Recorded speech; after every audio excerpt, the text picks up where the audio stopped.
Hey everybody, Zach here, your Springs RV winter caretaker. The overnight temperatures are starting to get below zero, which means the chance of freezing hydrants. Now there's a way that we winterize these hydrants so that they're safe over those freezing temperatures, and today I'm going to show you how.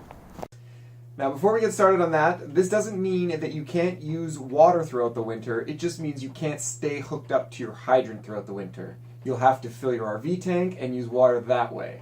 To avoid damage in the winter to your hydrant, there are 4 easy steps you're going to have to take. Step 1, connect. Step 2, fill your RV tank. Step 3, disconnecting everything from the hydrant. That's splitters, hoses, filters, fountains, ice makers, everything. Step 4, the most important part, purging your hydrant.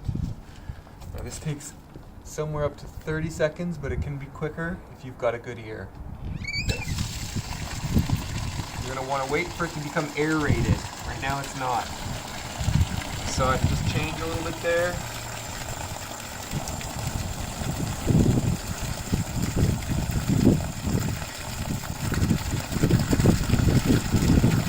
There we go.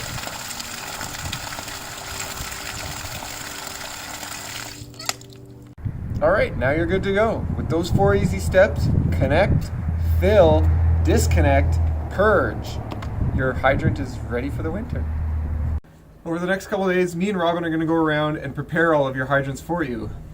We're going to disconnect all of your hoses and your splitters for you, as well as purge your hydrant for you. After we're done purging your hydrant, we're going to place a pink ribbon around so you know that it's been done. This will also remind you to do it again yourself when you leave.